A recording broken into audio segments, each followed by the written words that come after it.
আদি পিতা আদম যখন মুসিবতে পড়ে, আদি পিতা আদম যখন পড়ে, মোদের নবীর উসিলাতে আল্লাহ কবুল করে, মোদের নবীর উসিলাতে আল্লাহ কবুল করে। সাকারাতে বিছানাতে দেখা দিও রে, দো জাহানে নেওয়ালা রে, বলেন দো জাহানে। আমার দয়াল নবী রে, আমার মায়ার রে, আমার দয়াল নবী, এই আমার মায়ার রে, দো জাহানে রে, বলেন দো জাহানে। মোরা যদি ডানাওয়ালা পাকে হতাম, ওই মদিনা দেখার লাগে, বলেন মোরা যদি ডানাওয়ালা পাকে হো, আমি দুই মদিনা দেখার, নয়ন জুড়ে দেখতাম আমি নয়ন ভরে, দো জাহানের। এবার শেষবারের মতো নবীজিকে দেখান, দো জাহানের বাদশা নবী রে, বলেন দো জাহানের। আমার দয়াল নবী রে, আমার মায়ার, এই আমার দয়াল নবী রে, আমার নবী রে, দো জাহানের। সবাই বলেন আমিন, আর একটু বড় করে বলেন আমিন। কষ্ট হয়েছে? বিসমিল্লাহির রহমানির রহিম। اليوم أكملت لكم دينكم وأتممت عليكم نعمتي ورضيت لكم الإسلام دينا. صدق الله المولانا العظيم وبلغنا الرسول الكريم ونحن على ذلك من الشاهدين والشاكرين. ربي صل وسلم وبارك عليه. आज कौन आया है आमना की आंगन में, नूर जगमगाया है आमना की आंगनों में। কম খবর নেই, বাবা কোথায় আছেন, দেরি করছেন কেন? এ আমার স্বামী কোথায় আছেন, দেরি করছেন না কেন? কোথায় খেয়েছেন? আমার বাবারা আল্লাহর নবী নবুয়তের জবান দিয়ে বলছেন, এ আমার উম্মত শুনে রাখো, অনুরূপ ভাবে তোমাদের পরিবার থেকে যেমনি ভাবে তোমাদেরকে ঘর থেকে আহ্বান করে, ঠিক তেমনি ভাবে তোমার ঘরের সামনে যে কবরস্থান, তোমার মসজিদের সামনে যে কবরস্থান, ওই কবরস্থান 3.5 হাত মাটির নিচ থেকে তোমাদেরকে দৈনিক 5 বার কবর থেকে ডাক দেওয়া হয়। সুবহানাল্লাহ। আল্লাহুম্মা সাল্লি আলা মুহাম্মাদ নাবিয়িনা মাওলানা। বাবারা আমার বলতে চেয়েছিলাম, আমরা দেখছি না, আল্লাহর নবী বলেন, এ আমার উম্মত শোনো, সেই সমস্ত আওয়াজগুলি তোমরা কেউ শোনো না। বনি আদম শুনতে পাই না, বাঘ শুনতে পাই, হরিণ শুনতে পাই, এমনকি মাটির নিচে কীট পতঙ্গ পর্যন্ত, এরা সবাই ওই আওয়াজগুলি শুনে। 3.5 হাত মাটি থেকে যে আওয়াজগুলি আমাদেরকে করছে, দৈনিক 5টা কল, 5টা ডাক আমাদেরকে দেয়। এ বনি আদম, আনা বাইতুল ওয়াহদাতি ফাজাল্লি মুনিসি কিরাআতাল কোরআন। আমি আজকে জমিনের উপর হাঁটছো, আমি 3.5 হাত মাটির কথা তুমি ভুলে গেছো। আমি কবরের চিৎকার শোনো, আমি কবরের ডাক শোনো। আমি এমন একটা ঘর যেখানে আসতে হবে একা, আসতে হবে একা আসতে হবে, কোন সঙ্গী আনতে পারবে না। তোমার পরিবার, তোমার স্ত্রী, তোমার সন্তান, এরা সবাই আসবে, কিন্তু কতক্ষণ? আল্লাহর নবী বলেন ইয়াতবাউল মাইয়িতা সালাসাতুন, একজন মাইয়তকে, মারহাবা, আল্লাহ কবুল করুক, আমিন। একজন মাইয়তকে 3টা জিনিস ফলো করে।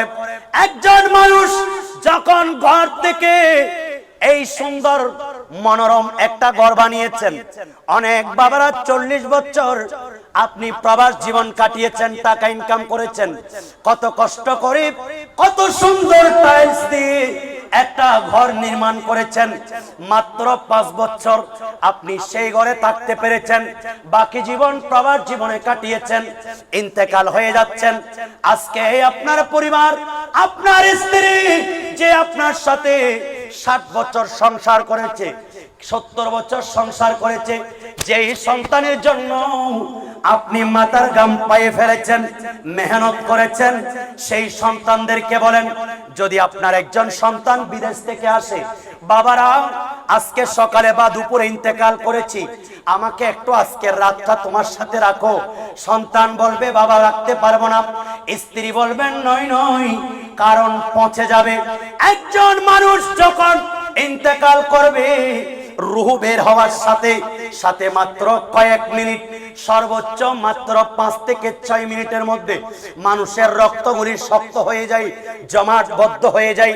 এখানে এক ধরনের ব্যাকটেরিয়া সৃষ্টি হয়, এখান থেকে পোকা সৃষ্টি হয়। যেই পোকাগুলি আমাদের আপনাদের শরীরের মাংসগুলি, যেই চেহারাটাকে আপনি সেলুনে গিয়ে বারবার দাড়ি খামিয়েছেন, শেভ করেছেন সৌন্দর্য দেখার জন্য, আপনি যেই চেহারা আপনি মানুষকে দেখানোর জন্য বারবার শেভ করেছেন, সেই চেহারাটার মধ্যে কিছুক্ষণের মধ্যে পোকা আসতে থাকবে। আমার যেই সকল মা বোন বারবার বিউটি পার্লারে গিয়ে যারা সাজসজ্জা করে পরপুরুষকে দেখিয়েছেন, মাত্র 5 মিনিটের মধ্যে এই রক্তগুলি জমাটবদ্ধ হয়ে যখন শক্ত হয়ে যেতে থাকবে, এখানে নতুন নতুন পোকা সৃষ্টি হবে। যেই পোকাগুলি আমাদের আপনাদের গোশতগুলিকে খেতে থাকবে, হাড়গুলিকে পছন্দ ধরাবে, আস্তে আস্তে গোশত পচে যাবে, একটা রাত বরদাস্ত করবে না। সেজন্য আপনার পরিবারও জানেন, আমার পরিবারও জানেন, আপনার সন্তানও জানেন, আমার সন্তানও জানেন। সেজন্য আমাকে একটা রাত স্ত্রীর সাথে, স্বামীর সাথে, আমাদের পরিবারের সাথে রাখবে না। যদি আবার রাখতে হয় বলবেন যত টাকা নিয়ে লাগে নিয়ে যাও, যদিও বা রাখতে হয় একটা রাত আমার বাবাকে আমরা ফ্রিজের গাড়িতেই রাখতে হবে। নাউজুবিল্লাহ। এটা কি সত্য নাকি মিথ্যা? এটা চিরন্তন সত্য, বাস্তবতা মেনে নিতে হবে। আপনি যতই করেন আপনার পরিবার একটা রাত আপনি কিছুক্ষণ পর পচে যাবেন, গলে যাবেন, সেজন্য আপনাকে কিছুক্ষণ রাখবে না। আর যদি রাখতে হয় ফ্রিজের গাড়িতে রাখবেন। প্রত্যেকে যেই ঘরটার জন্য আপনি 40 বছর বিনা আপনি পরিশ্রম করেছেন, প্রবাস জীবনে টাকা ইনকাম করেছেন, মা বাবা টাকা পাঠিয়েছেন, পরিবারকে টাকা পাঠিয়েছেন, মনের মাধুরী মিশিয়ে আপনি একটা ঘর তৈরি করেছেন। সেই ঘরটাতে বাবা আপনি আমি একটা রাত থাকতে পারবো না, আমাকে আপনাকে রাখতে হবে কিভাবে? আমাদের পাকে ঘরকে দেখাতে হবে, এই মাথাটাকে আমরা সামনের দিকে দিব।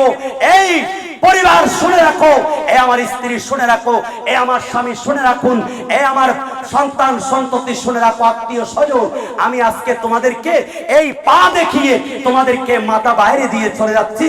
তোমাদের সম্পদ, তোমাদের যাবতীয় পরিবারের উপর আমার পা দেখিয়ে আমি এটাই জানান দিচ্ছি, তোমাদের কাছে আমার পায়ের মূল্য নেই। ঠিক কিনা বলেন? চোখেরই পলকে তুমি হতে পারো লাশ, চিরতরে বন্ধ হবে তোমারই নিঃশ্বাস। ঠিক কিনা বলেন? কথা বলেন ঠিক কিনা? হবে এলেন তোমার নাম মসজিদের মাইকে বাড়িওয়ালা নাই রে বাড়ি নাই রে দুনিয়াতে বলেন বাড়িওয়ালা নাই রে বাড়ি নাই রে দুনিয়াতে সালাতুনিয়া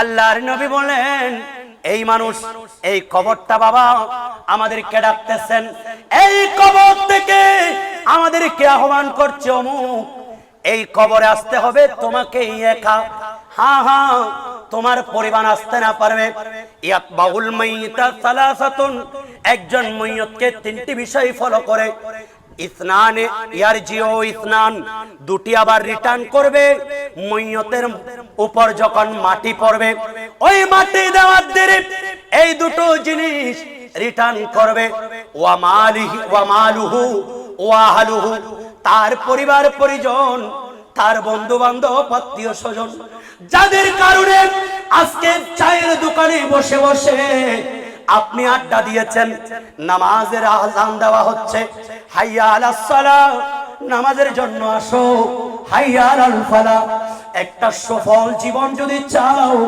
মসজিদের মধ্যে আসো ওইভাবে আমরা এই শাইদাকে আমরা খেয়াল না করে ওইদিকে চায়ের দোকানে আড্ডায় লিপ্ত ছিলাম সেই দিন আল্লাহর নবী বলছেন উম্মত তোমার পরিবারও চলে আসবে তোমার সম্পদ চলে আসবে ওয়ায়াবকা ওয়াহিদুন একটা জিনিস থেকে যাবে সেটা হচ্ছে আমলুহু ওই ব্যক্তির আমল আর একটু বড় করে বলেন আমল ভালো হোক খারাপ হোক হঠাৎ করে দেখবেন এই কবর মাটি আপনার সাথে কথা বলছে আল্লাহু আকবার মাটি কথা বলছে মাটি বলছে এই ঈমানদার লা তাখাফ ওয়ালা তাহজান মারহাবান বিকা তোমাকে স্বাগতম তোমাকে ধন্যবাদ তোমাকে স্বাগতম জানাচ্ছি কোন ভয় করবে না কোন চিন্তিত হবে না আমি মাটি তোমার সাথে কথা বলছি কে জানো একটা নূরানী সূরতের মানুষ আমার কবরের পাশে বসা আছেন আমি জিজ্ঞেস করব কিরে এই মানুষটা তো আমি চায়ের দোকানে যে আমার বন্ধুর সাথে আড্ডা দিয়েছি সেটা না যে স্ত্রীর সাথে আমি সংসার করেছি সেই স্ত্রীও না আমার সন্তানের জন্য বাড়ি কিনেছি গাড়ি কিনেছি এটাও তো না কিন্তু তুমি কে বলেন আমাকে চা খাওয়াও নাই আমাকে পরিবার পরিজন বানাও নাই এরপরেও আজকে কবরে আল্লাহ আমাকে তোমার সঙ্গী বানিয়ে দিয়েছেন সুবহানাল্লাহ আমি কে চিনো আমি হলাম সেই মানুষ যেই মানুষ আল্লাহর ঘর থেকে আযান দেওয়ার সাথে সাথে যেই নামাজ পড়ার জন্য কাজকর্ম ছেড়ে আল্লাহর ঘরে এসেছো সেই নামাজ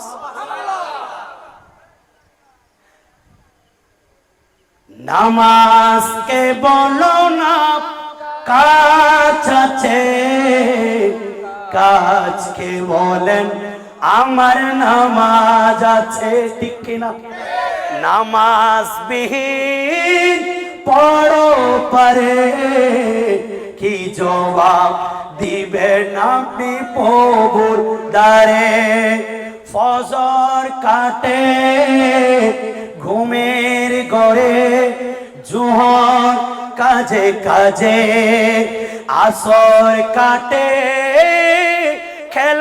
খেলাধুলায় মাগরিব মাঝে মাঝে ঠিক কিনা বলেন কথা বলেন ঠিক কিনা এসা হলে মগ্ন থাকি মিছে দুনিয়ার মাঝে সালাতুনিয়া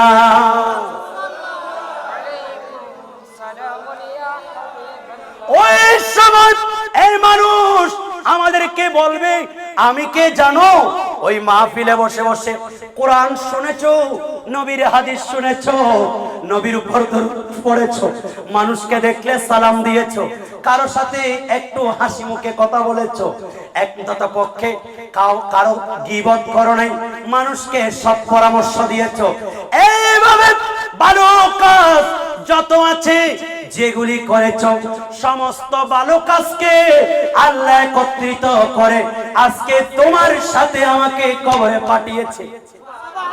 পরিবার চলে গেছে, আত্মীয় স্বজন চলে গেছে, সম্পদ চলে গেছে, মসজিদের পালকি চলে গেছে, আসবাবপত্র চলে গেছে, ইমাম সাহেব চলে গেছেন, তলকিন শেষ।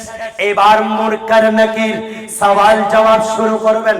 মান রব্বুকা, তেরা রব कौन है, मा वमा दीनुका, तेरा दीन क्या है, वमा कुंत तकुलु फी हादा हक़्क़िर रजुल। इसके बारे में जो नूरानी सूरत वाला एक इंसान देखते हैं, एक नूरानी सूरत वाला इमामुल अंबिया देखते हैं, उसके बारे में तेरा अकीदा क्या था? सुभान अल्लाह बोलें।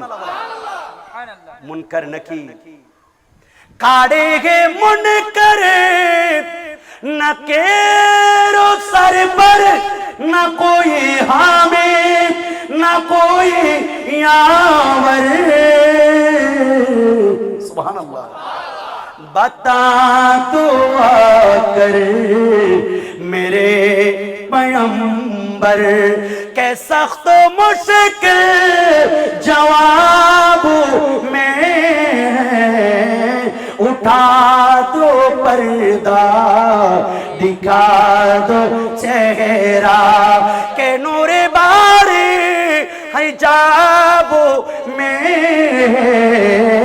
ज़माना तारी हो रहा है कि मेरे कब से निकाब में उठा दो पर्दा, दिखा दो चेहरा। अल्लाहुम्मा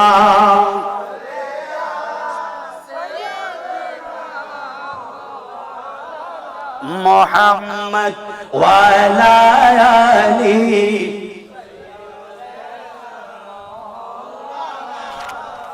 আল্লাহ নবী বলেন, উম্মত এই তোমাদেরকে কবর বলছে, এই কবরে আসতে হবে একা। হ্যাঁ হ্যাঁ, তোমার সাথে একটা সঙ্গী নিয়ে আসতে পারবে। ইয়া রাসূলুল্লাহ বলেন না সঙ্গী কোনটা? ইয়া নবী আল্লাহ একটু বলেন না। আল্লাহর নবী বলেন, হ্যাঁ হ্যাঁ, তোমার জন্য সঙ্গী হিসাবে তোমার পাশে থাকবে ফাজালি মুনিসি কিরাতাল কুরআন। ইমামের পিছনে দাঁড়িয়ে নামাজ আদায় করছো, ইমাম কেরাত পড়ছে, আপনার খেয়ালে যুক্ত দিক নই, আল্লাহর কোরআন তিলাওয়াত করছে। ওয়াইদা কুরিয়াল কুরআনু ফাসতামিউ লাহু ওয়া আনসিতু। ইমাম সাহেব কেরাত পড়ছেন, আপনি মুখে পড়বেন না, আপনি মনোযোগ দিয়ে শ্রবণ করতেছেন। এই কোরআন নামাজ থেকে বের হয়ে যাচ্ছেন, এমন সময় কোরআনটাকে খুলে একটু কোরআন পড়ছেন, ফজরের নামাজের পরে একটু কোরআন পড়ছেন, সূরা হাসর তিলাওয়াত করছেন, সূরা ফাতিহা পড়ছেন, আর এইভাবে মাহফিলে বসে আল্লাহর কোরআন শুনছেন। এই কোরআনগুলি তোমার জন্য কবরে সঙ্গী হিসাবে কাজ করতে থাকবে। আর একটু বড় করে বলেন।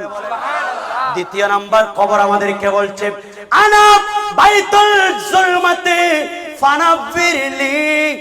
একটি লাইট ছাড়া যেমনি ভাবে এই মাহফিলের চতুর্পাশে অন্ধকার, লাইট ছাড়া যেমনি ভাবে আমরা অন্ধকার রাতে চলতে পারি না, এই কবর আমাদেরকে বলছে আনা বাইতুল জুলমাতি, আমি এমন একটা ঘর 3.5 হাত মাটি, মুহূর্তের মধ্যে লন্ডন, আমেরিকা, ফ্রান্স থেকে তোমার বাবা ভাইকে দেখতে পাচ্ছ, ইমোর মাধ্যমে কথা বলছো, কিন্তু আজকে অনেকে বাবা হারিয়েছেন 60 বছর 70 বছর, একবারও কি মন চাই না আমার বাবা তুমি কবরের মধ্যে কেমন আছো?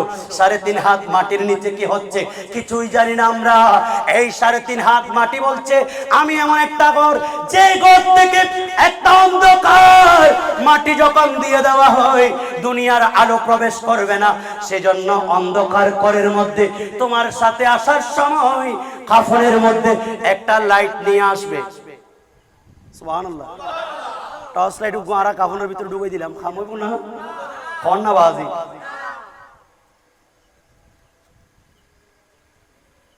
এই কবর বলছেন একটা লাইট নিয়ে আসবে, কি ফানাফিরলি বিসালাতিল লাইল, একটু মাগরিবের নামাজটা যখন অন্ধকার হয়ে যায় পড়ো, যখন ইশারের নামাজ অন্ধকারে পড়ছেন, সারাদিন বান্দারা দৈনিক 5 বার মাওলাকে রাখেন, মাওলাকে তালাশ করেন। রাত গভীর হলে আল্লাহ প্রথম আসমানে এসে বান্দাকে ডাকেন, আসো, কে আছো, ক্ষমা চাও, ক্ষমা করে দেব। রিজিক চাও, রিজিক দেব। মুক্তালায় আছো, অপরীক্ষায় আছো, কষ্টে আছো, দোয়া করো, আমি তোমার সমস্যার সমাধান করে দেব। আর একটু বড় করে বলেন, ও গো কামলি ওয়ালা তুমি মদিনা ওয়ালা, ও গো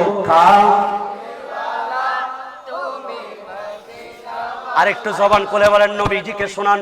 যদি ইখলাস নিয়ে পড়েন, এটা আমাদের নাজাতের ওসিলা হবে। আমিন বলেন, ও গো কামলি ওয়ালা তুমি মদিনা ওয়ালা, ও গো বেশি তো লিখে গিয়ে মাইক ক্যামেরা,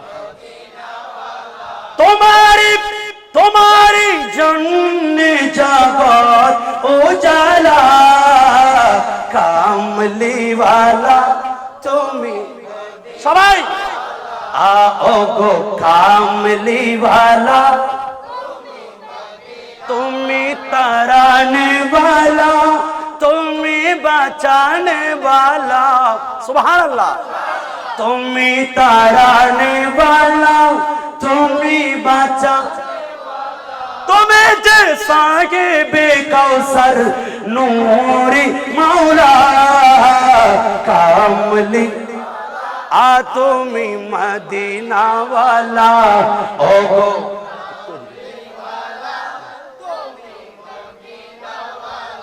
সুবহানাল্লাহ বলেন। আর ওই কবর আমাদেরকে বলছে, এগুলা বনি আদম শুনি না, কীট পতঙ্গ শুনে, পশু পাখিরা শুনে এই ডাকগুলি। আমি কবরে আসার সময় একটা লাইট নিয়ে আসবে, সেই লাইটটা হচ্ছে তুমি যতই রাতে নামাজ পড়বে, এই নামাজগুলি তোমার জন্য কবরে একটা নূরের আলো হিসাবে কাজ করবে। আনা বাইতুল তুরাবি ফাজালিল ফিরাশ, আল্লাহর নবী বলেন, আমি এমন একটা ঘর, এই ঘরের ডানে মাটি, বামে মাটি, উপরে মাটি, নিচে মাটি, বিছানা মাটি, বালিশ মাটি, একটা 3.5 হাত মাটির নিচে একটা ঘর। তোমার সন্তান তোমাকে দামি দামি মেট্রোস কিনে দিয়েছে, আমার বাবার মেরুদণ্ডে যাতে কোনো আঘাত না হয়, বাবাকে কত কষ্ট, একটু আরাম দিচ্ছেন। বনি আদম, এই কবরের মধ্যে এমন একটা মাটির ঘর থাকবে, যদি সেই মাটির ঘরটাকে তুমি আরামের বিছানা বাছানাতে চাও, একটা দারুণ আরামের বিছানা নিয়ে আসতে পারো। নবী গো, আমার সন্তান কিনে দিয়েছে, ওই মেট্রোসটা নিব। নবী বলেন, নয় নয়, তোমার জন্য সেই দিন মেট্রোস হিসাবে কাজ করবে মিন আমালিস সালেহ, সৎ কাজ, যত ভালো কাজ করবে। মাহফিলে বসেছো, কাউকে সালাম দিয়েছো, পানি খাওয়ার সময় বিসমিল্লাহ, ভালো কাজ করেছো, রাস্তা থেকে রাস্তা পরিষ্কার করেছো, কোন মানুষ হাঁটতে পারছে না, তাকে একটু ধরে আপনি হাঁটিয়ে দিয়েছেন, ছোট্ট ছোট্ট মাসুম বাচ্চাদেরকে মোহাব্বত করেছেন। মাল্লাম ইয়ারহাম সাগীরানা ওয়ালাম ইউআক্কির কাবীরানা, যেই আমার উম্মতের মধ্যে ছোটদেরকে আদর যত্ন করবে না, স্নেহ করবে না, আর বৃদ্ধ বাবাদেরকে যারা সম্মান করবে না, আল্লাহর নবী বলেন, ফালাইসা মিন্না, এরা আমি নবীর উম্মত নই। এভাবে জীবন যাপন করেছেন। এই সকল ভালো কাজ, অনেকে টাকা দিয়েছেন, অনেকেই পরিশ্রম করেছেন, অনেকে নবীর মাহফিলে বসে বসে আরামের ঘুমকে হারাম করেছেন, আর কতগুলো মানুষ এখানে বসে বসে ভালো কাজ করেছেন। আল্লাহর নবী বলেন, ওই ভালো কাজগুলি তোমার জন্য একটা জান্নাতের বিছানা হয়ে যাবে। সুবহানাল্লাহ। আরেকটু মুহাব্বতে বলেন আল্লাহু আকবার। সেই বিছানা আমরা চাই কি চাই না? কথা বলেন। চাইলে এরকম ভালো কাজ করতে হবে। 1 বছর করে কি আমরা হয়রান হয়ে যাব?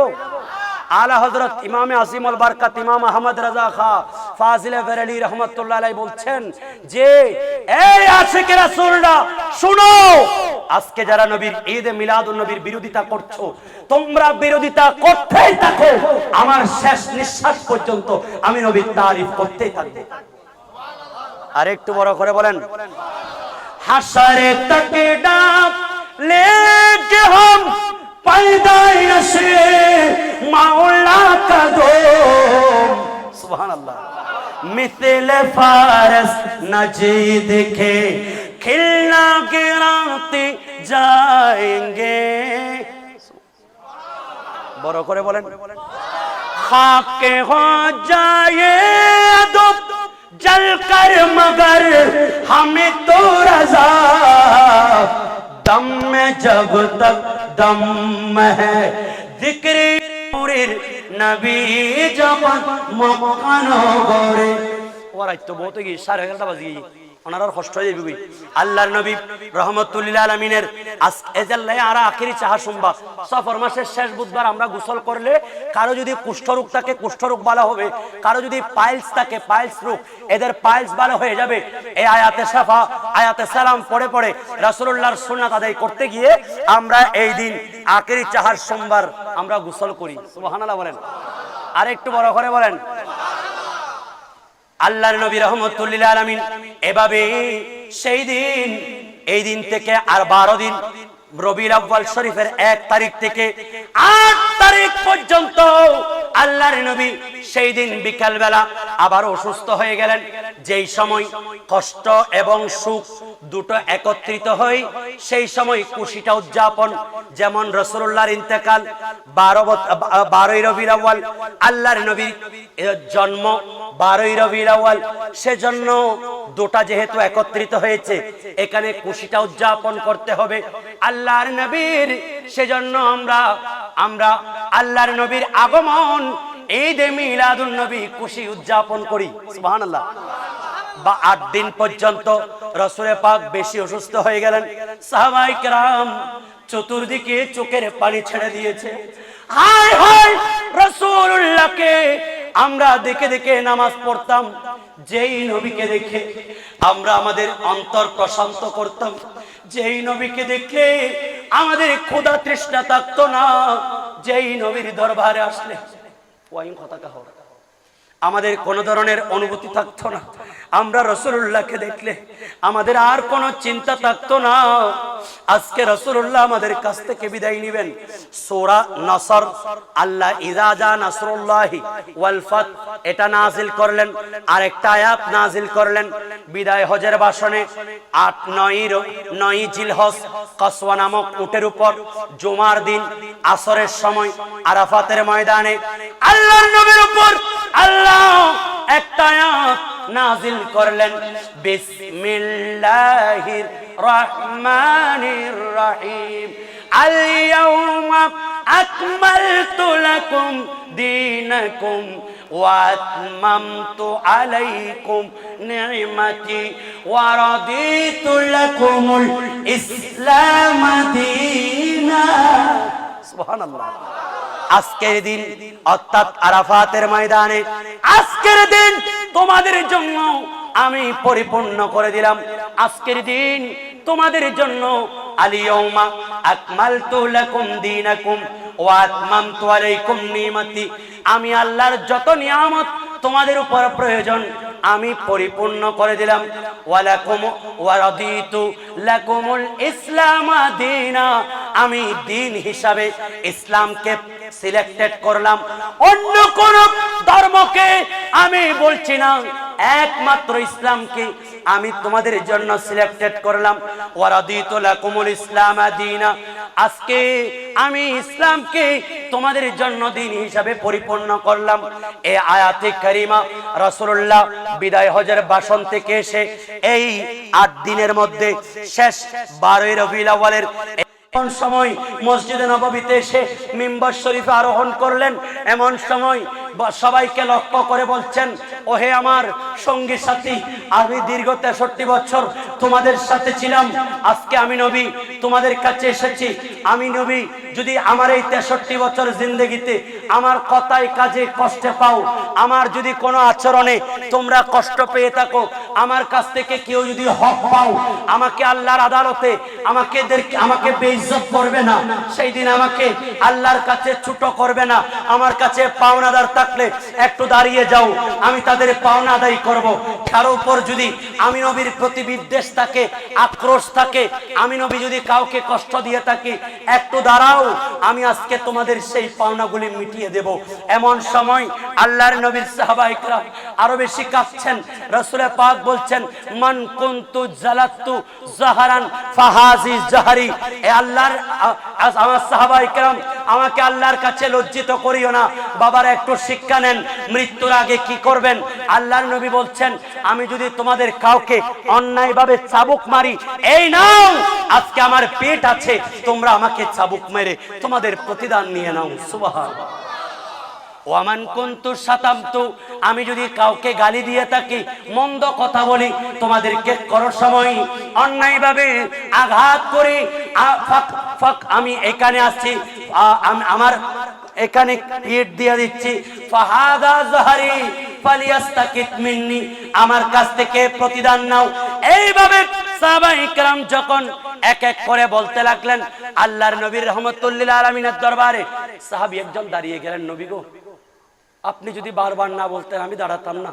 একবার 3টা দিরহাম আমি আপনার কাছ থেকে পেতাম, আপনি আমার কাছ থেকে নিয়ে একজন ফকিরকে দিয়েছেন। সুবহানাল্লাহ বলেন না। ফজল বিন আব্বাসকে বললেন, ওই 3টা দিরহাম আমার সাহাবীকে দিয়ে দাও। সুবহানাল্লাহ বলেন। নবীর পক্ষ থেকে আদায় করা হলো। কারণ এমন নবী, সাইলু দামান সখী কা তামলো, সুবহানাল্লাহ, ভিক্ষুক নবীর দরবারে হাত পাতো, সুবহানাল্লাহ।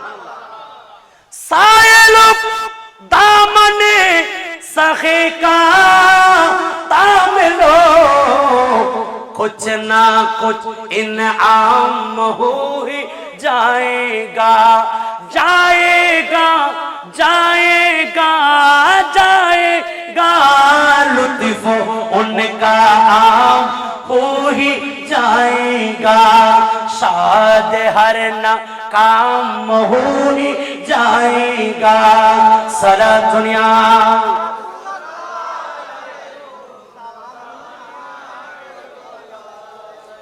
বাবারা আমার, এমন সময় আল্লাহর নবীর দরবারে আরেকজন সাহাবী দাঁড়িয়ে গেলেন, যার নাম উকাশা ইবনে মুহসিন। উকাশা ইবনে মুহসিন রাদিয়াল্লাহু তাআলা, নবী গো, আপনি যদি না বলতেন আমি আল্লাহর কসম দাঁড়াতাম না। আজ থেকে দীর্ঘদিন পূর্বে একটা যুদ্ধের ময়দানে যাচ্ছি,